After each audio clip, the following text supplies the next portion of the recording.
professional record consisting of 37 contests, 37 victories, including 29 knockouts. Ladies and gentlemen, presenting the former undefeated super bantamweight champion of the world, de Zona Norte, Tijuana, Baja California, Mexico, Erik El Terrible Morales.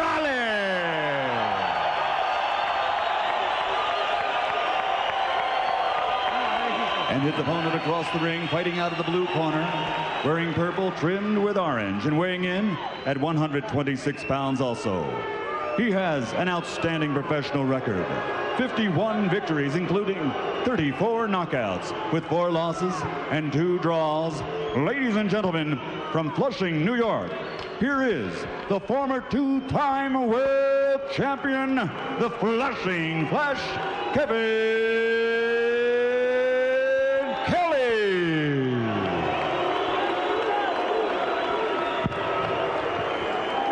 Erik, Kevin, para Olympia, fight clean and good luck. Buena suerte. Kevin Kelley clearly hopes to use his experience and his southpaw style to outsmart and confuse Morales. But can he outsmart those rocks that will be coming at his head for most of the night? They will be coming all night. That's the problem. Kevin? Because Morales is a committed, energetic, hard... Yes, Erik Morales is a pace setter type fighter. He comes out and he sets the pace. He doesn't wait to react to your action. And Kevin is going to be a little crafty early in the fight.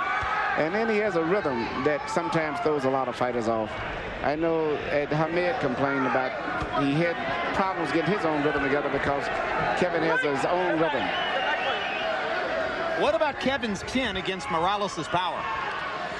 Well, you know, it's a new division for Morales right now, moving up. He's fighting with bigger guys, and sometimes bigger guys can take the punch a lot better than those smaller guys.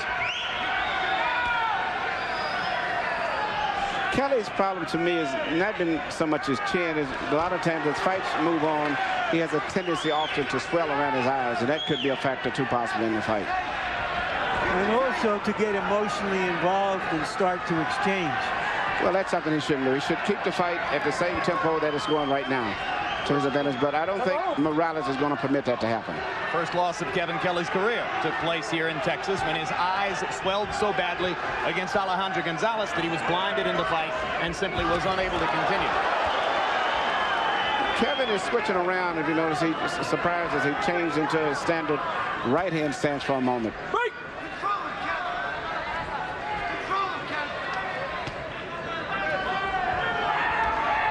Relatively tentative first round. Well, Morales' best punch is his right hand. He really throws sometimes too many right hands, and that's very good, particularly for fighting a southpaw. I call him the Air Force. That's the right hand right there.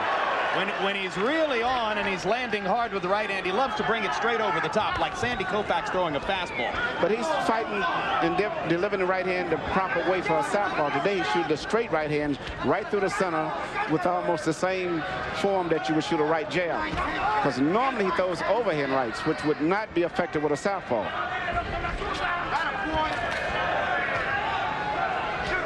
Morales, trained by his father, who actually hoped at one point that Erik wouldn't become a professional boxer.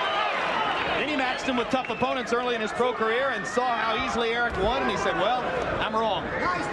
Let's let him fight. What's interesting is that Morales is getting very close before he punches. He isn't throwing punches from the distance where Kelley could time him. He's actually moving in and goes into a bob and weave motion and then punches, which doesn't give Kelley the time to anticipate and get away from his punches. Kelley lands a left hand. Morales fires back with a right. One of the things you saw in Morales Barrera is that if you hurt Erik, if you hit him, he wants to come back right away. Big right hand by Morales there. He's putting a lot more pressure on Kelley than Kelley wanted. Hard left hand by Morales. See what was coming at him, but Morales' corner seemed to suggest that they wanted more distance between him and Kelley. Well, I think that's a mistake. I think Morales is fighting the perfect fight. He's getting very close with, and most southpaws are basically counter punches. most all southpaws are counter punches. And by getting close to him before he punches and going into a little weave motion, it's not giving Kelley the time to get away from the punches. The old trick in boxing, if you fight the southpaw, it's always you say crowd and pressure. Box numbers in the first round tremendously one-sided. Morales landing 16 of 44. Kevin Kelley only seemed to have landed 4 of 60 punches. And there's a big right hand by Morales straight up the gut, and the uppercut lands too. Kevin Kelley taking some thunder early on. But all of these punches are short punches, and whenever he shoots the long punches, Kelley usually can counter punch or get away from him.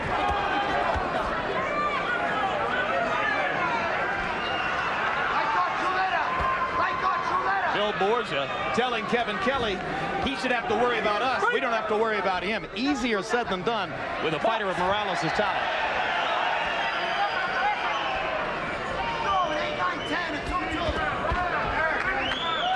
Is that another way of saying to Kevin, you got to throw more punches?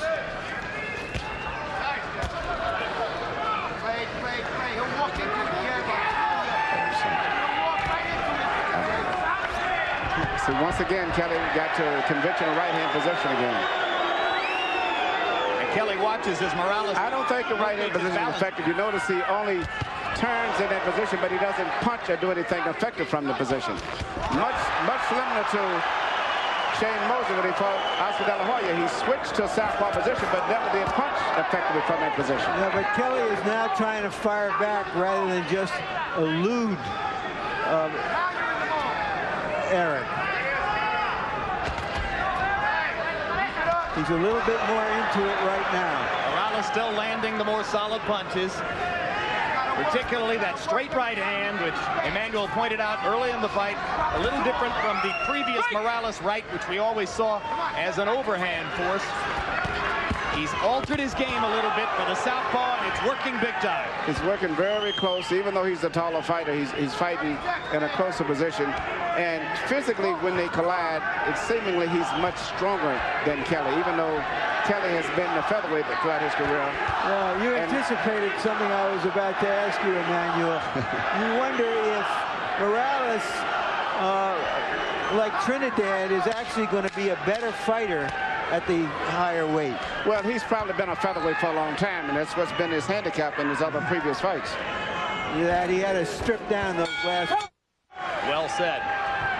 Round 3 begins, and you heard Phil Borgia saying to Kevin Kelley, we're not in a hurry, but already he's behind 2 rounds, so if they have a plan, it must be to set up a knockout in the late rounds.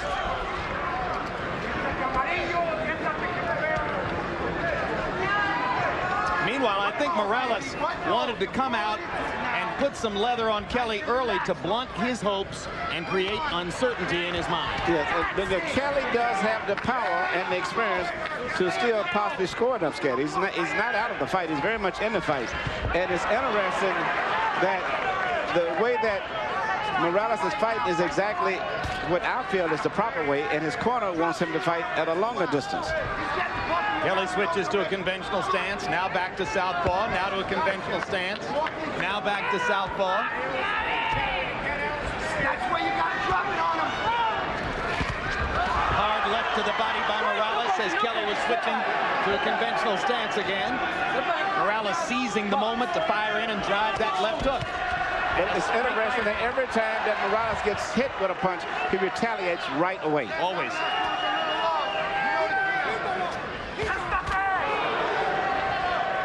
Straight left hand lands for Kelley. Effective landed punches have been few and far between for Kelley, but he's starting to loosen up the left just a little bit. Oh, a lot of power punch in this round.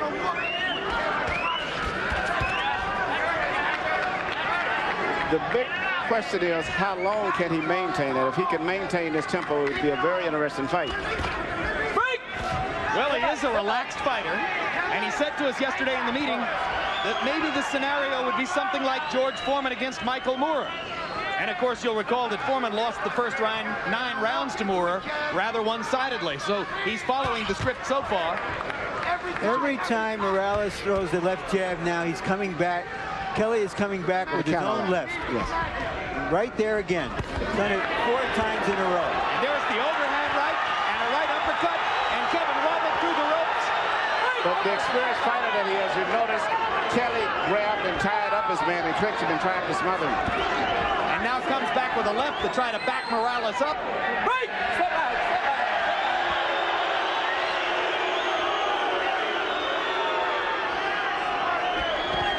I thought for a moment I was going to have Kevin in my lap here. Kevin is counter-punching every time that Morales shoots his jab. He's countering with his own straight left. But it's just a matter of youth against a fighter who has had a lot of rough fights, and going down the stretch, I think the young fighter is just going to be a little too strong. Morales be despairing, as they indicated in his corner. Did he expect a knockout in the first minute and a half of the fight? I think they may have expected that, but you know, by his own admission yesterday, he said he was going to have problems the first 3 or 4 rounds. Kelley's fighting a very good fight, and a guy that has not as good a chin as Morales, he may have knocked him down by now, because Kelley's landed some pretty good shots himself. But Morales has proven in the Barrera fight that he does have a very good chin. Harold Letterman, how do you have it through the first 3 rounds? Okay, Jim, 3-0, 30-27. Erik Morales. You know, Jim, I hate to say it, I don't think Kevin's fighting a good fight at all. He's getting beat up. I mean, he's moving to the left, right into Erik Morales' powerful right hand. It's the wrong way to go. You know, on pure punching, Erik's murdering him, and Kevin doesn't have anything to hurt Erik with. It's all Erik Morales. Let it flow. Don't load it too, Kevin. Don't load it. Let it just come out. You heard Phil Borgia telling Kelley between rounds, Morales is dropping his left hand every time. It would be better for Kelley if Morales would drop his right hand and make room for Kelley's left. Right! Step back. Don't push down. Don't push down. It looks as if both fighters are looking for knockouts. Neither one is prepared to win a decision.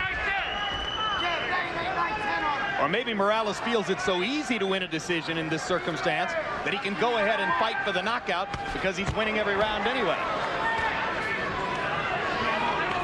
You know, Kevin Kelley has a good record as a puncher himself. No question about it. There's no question in my mind that if Kevin has a script for winning the fight, it is by KO. He's going to have to put Morales on his back at some point to win this fight. It seems that he's looking to try to land a good straight left hand punch to try to knock out Morales.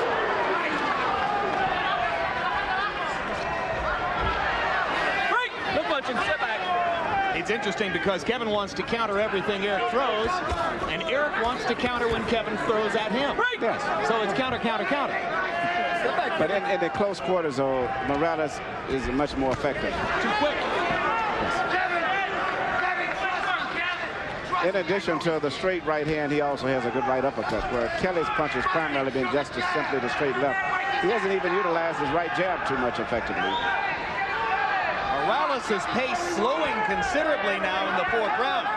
And you mentioned at the beginning of the fight, he's a set-the-pace fighter. As his pace slows, Kelley gets these chances. Yes, and what happens once you get hit, it gives him new energy. Oh, it looks like he wakes him up. He was trying to trap Kelley into coming at him. And he got it done. Right! Let go. Let go of him. Limited Spanish. Morales speaks limited English. CompuBox numbers through round 4, supporting Harold's card. Morales 53 of 169, 31%. Kevin Kelley 34 out of 214, landing only 16% of his punches. And it's interesting that the CompuBox numbers show Kelley throwing more punches because it feels like Morales sets the pace. Yes. Break! No punching, no punching. Step back.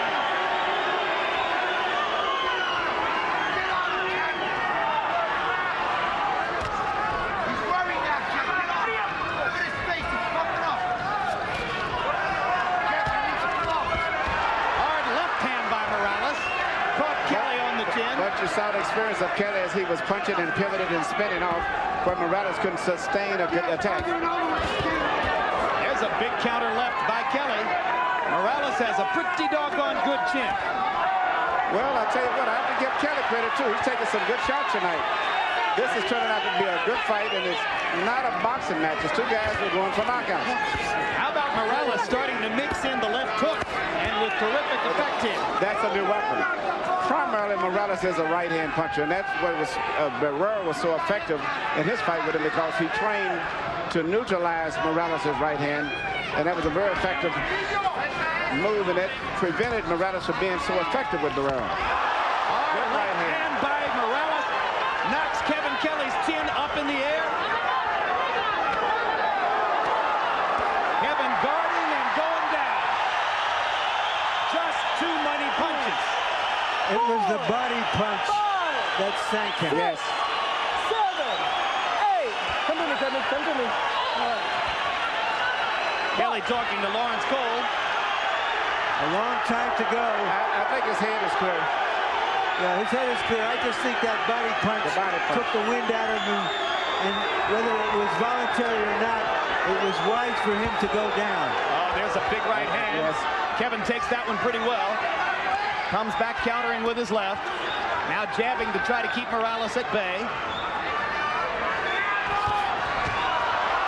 But this still is a dangerous fight for Morales also, because this is stage. Kelley is still punching with full power. Absolutely. Kevin trying to counter Morales' big right hand with a big left of his own. I think after this fight, no one can question not only the guts, but also the chin of Kevin Kelley. He's taking some massive shots. Oh, yes, yes. Well, this is becoming a mini Barrera Morales right here.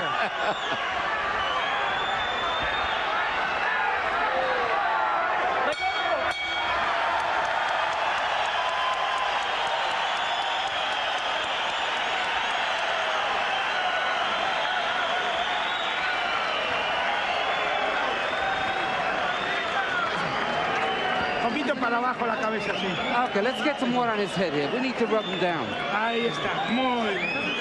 Respirando duro. Respirando duro. No le tires ya, no le tires. Evita estar con él y quedar en clinch para los uppers. Él está aprovechando hombros y codos para cuando te pegas el upper. Que ahora se quedó, doctor. Es muy bien. The body punch that will set it all up, coming after that big right hand. Boom, boom, boom, boom. I'm going to shoot you right down, as the great John Hooker once sang. Would that be John Lee Hooker? Oh, John Lee Hooker, indeed. Right to the body, right to the head. 21 of Morales' 25 connections in round 5 by CompuBox numbers were power shots. Erik Morales is a brilliantly talented fighter, but you watch this fight and you have to ask two questions. How long will his career last if he continues to casually take power shots from his opponents the way he's doing here and the way he has done in other fights? And could he take those power shots from Prince Naseem Hamed, who looms as his biggest competition in this division? And also, I have to point out, Naseem Hamed is probably one of the biggest punchers in the history of the featherweight division. Regardless of what his other shortcomings may be, he's a tremendous puncher. So if Morales allowed himself to take power shots from Naz the way he has from Barrera and Kelley. That's true, you know, but also Morales is a good puncher himself. I know. You know, so if he led versus Naz could be in trouble, but it's going to be a very interesting fight. I can't wait to see it. Come on, Naz. Take one of these fights. Morales was quite upset at our suggestion on the telecast of Prince Naseem's fight that he had turned down the opportunity to fight Naz. Basically, Morales said, hey, look, they never made an official offer, and I didn't have to deal with an official offer. We'll fight him when the time comes, just you wait and see. And their timetable is not until next spring or summer, actually. Stop! All right? Lawrence Cole warning Morales not to hold Kelley behind the head.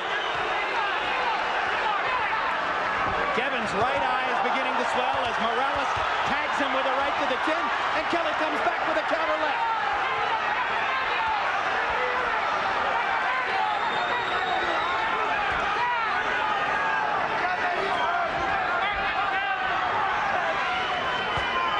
Not too many people in any of the fights that these warriors have had have ever asked for their money back. after watching them fight. This has turned out to be a good fight and very few clinches, too.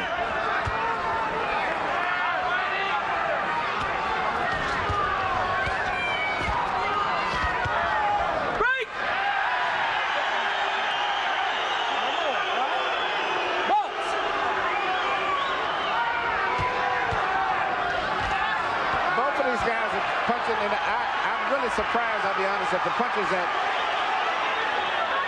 Kelley has taken. He's been taking some unbelievable punches, and especially having not been that active the last couple of years. Well, as Kevin Kelley said, hey, I grew up on the streets of Queens. Does he think I'm not tough enough for him? You watch. Oh, my God. Well, I tell you what. He hasn't had anything tougher in Queens than he has tonight in this ring here down in El Paso. Kevin Kelley willing to take. How do you have it scored through 6, Harold? Okay, Jim, I got it 6-0, 60-53. Erik Morales. You got to give him an extra point for that knockdown in round 5. So far, Erik Morales winning this fight basically on clean, effective, strong punching. Nothing else. Clean punching, Jim. I'll bet you anything, incidentally, Larry, no matter how many punches Kevin takes, and win or lose, he'll be in the bar at the hotel tonight to talk about it. And he'll talk all the way to the bar and all the way when he leaves the bar. And he'll close the bar. You know, it's not to suggest that he spends a lot of time at bars. No, he's just the most gregarious animal in the sport, that's all. And you know, it's interesting, even though on Harold's scorecard he's lost all of the rounds, a lot of people don't understand what that means. It means that the rounds have been, some of them good rounds, but nevertheless there was a winner and there was a loser. But many people would be upset at hearing that because they say, well, this has been a tough fight. But even though Kelley's fighting a good fight and has his moments, still the majority of the round is dominated by Morales. Because exchanges like this show Morales' tenacity and determination. Larry, the question that you had earlier that you put to Kevin Kelley now is coming to the surface. Are you willing to die, right? Yes. Yeah.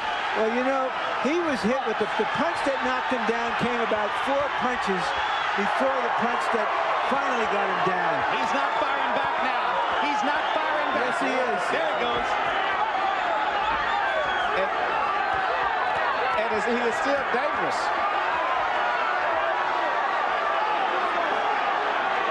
Kelley's wife, Valerie, standing up in her seat. Earlier, you heard that Yvette Manfredi ran to Angel's corner, asking that the fight be stopped. Valerie's been through this a lot. If he doesn't return the punch, please go down. That's good. Oh, it's a big right hand that he landed to stop Morales in his tracks.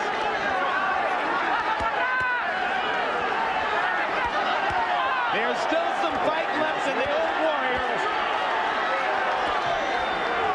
But he's virtually defenseless. And he's almost blind in the right eye. And Lawrence Cole is going to stop it.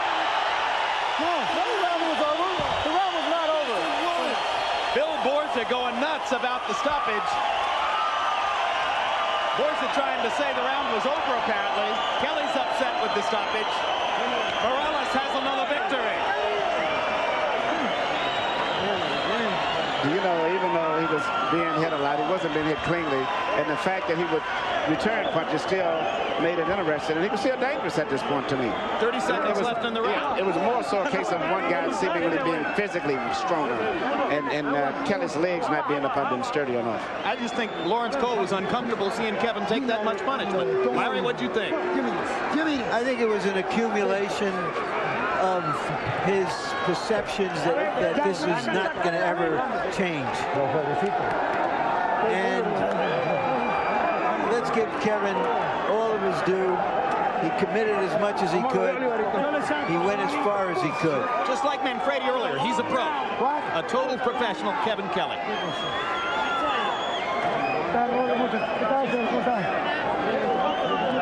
But Erik Morales takes another step forward. And because one of the governing bodies, in the wake of Espadas's departure from the fight, worried that Morales and his Mexican fans would be upset that he wasn't fighting for a title. They decided to designate it as, quote, an interim title fight, so he can now say that he's won a title at 126 pounds. Of course, in our view, the title holder at 126 pounds is Prince Naseem Hamed until somebody beats him. Let's take a look at the replays, starting with the knockdown, Larry. Jim, I thought there was a terrific right hand right there, and Kevin was already out of it and just punching back reflexively, and it was just a matter of time till he went down because Morales gave him no rest.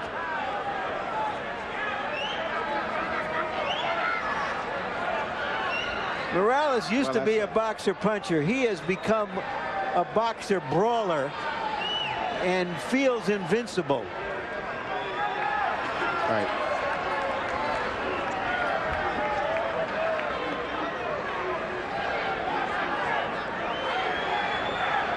Boxer brawler, though.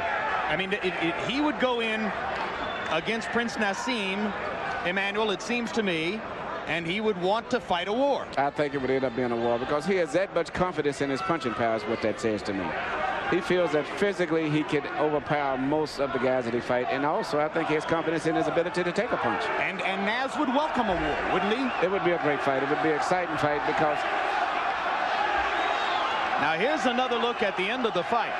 Phil Borgia, the trainer for Kevin Kelley, jumped up on the ring apron and heatedly went after referee Lawrence Cole, claiming that the round was over. But we're looking at the official clock right next to us. There were 30 seconds remaining in the round. Here's what you're talking about. Not all of the punches landing cleanly. Cole electing to stop it. You're saying, Emmanuel, that it could have gone on. Let's hear if there's an accidental bell.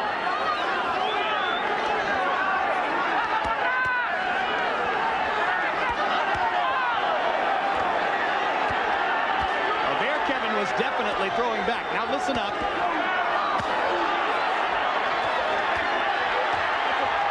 Well, you know, one of the things that a referee is instructed to, that if an opponent is on the ropes, and if it wasn't for the ropes being there, do you think he would have fell down? And that is probably what he considered also, that the ropes was holding him up and he was not returning punches. Official scorecards saw Morales well in front, 59-54, 60-52, 60-53. He, in effect, had the fight won on the scorecards. Let's go to Michael Buffer for the official particulars on the stoppage. Ladies and gentlemen, referee Lawrence Cole steps in and calls a halt to the contest. The official time, 2 minutes, 30 seconds of round number 7. The winner, who is now the interim champion de Zona Norte, Tijuana, Baja California, Mexico, Erik El Terrible Morales.